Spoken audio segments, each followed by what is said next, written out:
Ladies and gentlemen, distinguished guests, very good morning. It's indeed a great pleasure for me to participate in this conference today and address such a distinguished audience. Indeed, we are living in exciting times. The world is experiencing innovation and technological disruptions at an astonishing pace. Knowledge and learning, or education systems, are seen to lay the foundations for current developments, from raising productivity, creativity, or promoting technological advances, contributing to economic and social progress and improving income distribution. There's a strong correlation between education and development, be it at an individual, organization, or regional or nationwide. And thus, education needs to be one of the most important policy priorities. But before we go into details of this presentation, let us first see how education purpose been defined. Early views as of 1934 seen education to prepare the young generation to be responsible members of society. In 1948, education was envisaged to teach to think critically and build one's character. 20 years later, the definition evolved to include morality, creativity, productivity, producing learning societies, and so on. Early 90s, the purpose of education was seen more to promote learners to realize the purpose of being humans. In 2018, OECD organization states that the true purpose of education is defined in terms of its contribution to developing sustainable societies and enhancing individual well-being. As we can see that the purpose of education evolved over time, but with an underlying theme of preparing humans to contribute positively to their societies. Today, there is a high global awareness of the need for education and the quality of education at all levels. Information technology is playing a critical role in improving learning environments. However, there is a strong argument that there is a need to critically examine the adequacy of current learning systems that are still based on archaic modes of delivery. Let us see some justifications for this argument. I'll be looking at some figures related to jobs, as jobs are considered as important social construct. According to international studies, the global inequality gap is getting wider, with hundreds of millions of people living in extreme poverty conditions. Educational inequality is seen as a perpetuating factor for social and economic inequality. More than 600 million young people are not in education, employment, or training. The total number of unemployed today is around 200 million persons. Youth are approximately 3 times more likely to be unemployed than adults in today's job markets. Almost 1.5 billion people will be in vulnerable employment in 2019. In the next decade, more than 1 billion young people will enter the labour market, and a large number will face the future of irregular and informal employment. The biggest challenge, though, is brought by the fourth industrial revolution and the embedded technologies that has the potential to destroy millions of jobs. More than half of today's jobs will likely be replaced by machines in a decade or two. In Arab countries alone, we will be needing to create 100 million jobs in the coming 15 to 20 years. Automation will replace 50% of existing jobs, and the other 50% will be needing a reskilling. The new economy we are transitioning into requires a completely different mindset, and the reformation of education and learning systems should be at the heart of any changing plan. But how do you reckon current education systems are coping with the developments in today's world? Let's look at some of the issues in existing education curriculums. Among the major issues in existing education systems seem to be the outdated teaching methodologies.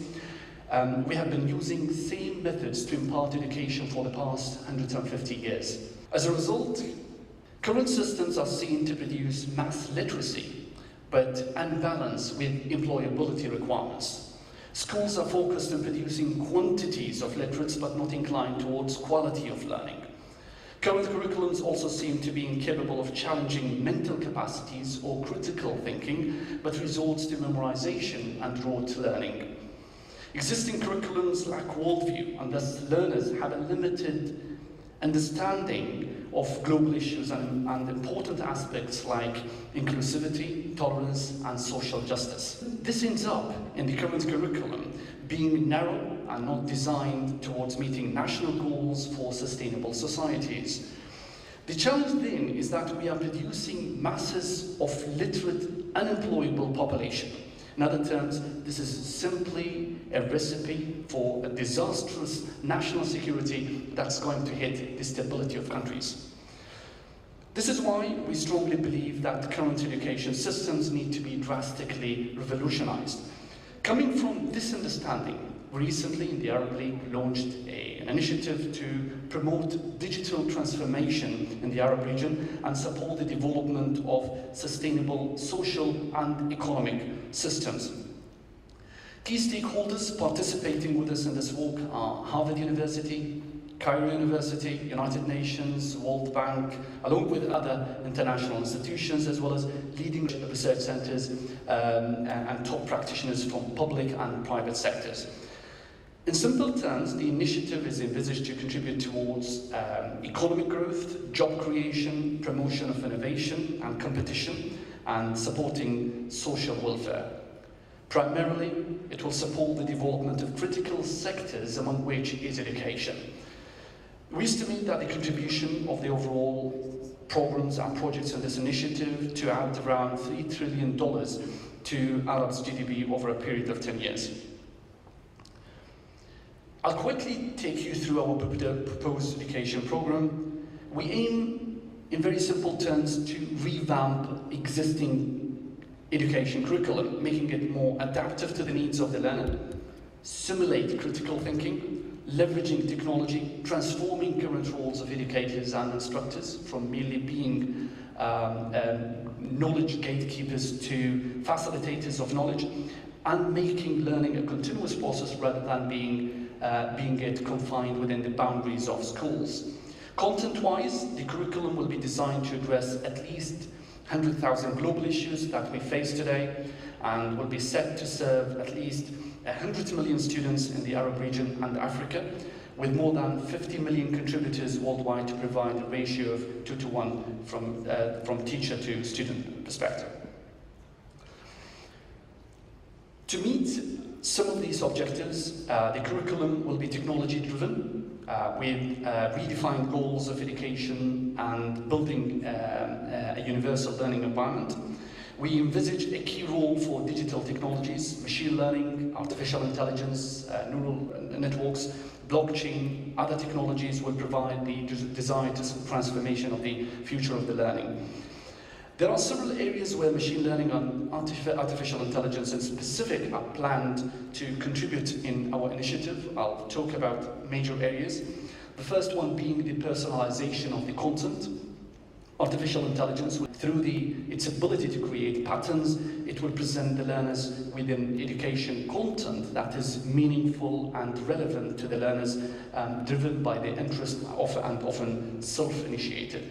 Today, teachers are able to deliver a unidirectional content compared to reciprocal teaching methods. AI will transform this, as it will attempt to understand the personal needs of each learner and deliver content based on the level and pace of understanding.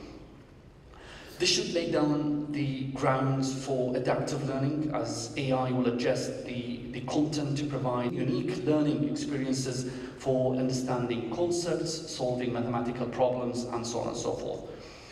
AI will also play a key role in assessing the learning performance and identifying areas for improvement and where personal intervention would be required. Big data and deep learning technologies will be employed in here. Artificial intelligence today has the capability to process natural languages, which should enable learners to be interactive during the learning process. Now, AI technologies offer today an innovative feature where people can speak different languages without having to learn them. Chatbots will be designed to understand different languages and converse in each one, not just a mechanical translation of the language. One of the important design elements of the education platform we are proposing here is related to the grading system, which will be fully automated with periodic performance reviews to enable a holistic learning environment and provide suggestions and feedback to all participants in the learning process. The concept of gamification will reach new levels with AI, making learning a fun and entertaining activity. Through gamified education apps, we will offer education content through puzzles and other techniques to encourage formal and informal learning, increase participation, engagement, and competition between learners. Augmented and virtual reality technologies will support the concept of gamification, as learners will be engaged in interactive experiences of augmented reality using tablets and smartphones. Overall, we have a 6-year plan for the development and the implementation of this new education platform, interspersed with testing and pilot implementations, details of which are going to be shared and announced later this year with our partners from World Bank and the United Nations. To wrap up this presentation today, education systems have important implications for our future, be it economic growth, development, or stability. Global challenges of today and tomorrow cannot be addressed without the reformation of current education systems. The use of modern technologies, especially machine learning and AI, will have a profound impact on knowledge and learning practice, that's for certain. How we understand, develop, and apply technology is becoming defining issues of our times. Countries are investing billions of dollars to explore breakthrough applications with emerging technologies. We should be actually in position to transform the education systems in this new era of technology through new methods of teaching and learning. How many of us could draw a picture of the world and how it's going to look like 30 years from today? And certainly, it's difficult in light of the changing landscape of technological developments today. My question to you is, what do you think will happen if we keep going with the same education system without changing it in light of what is happening today? Thank you very much.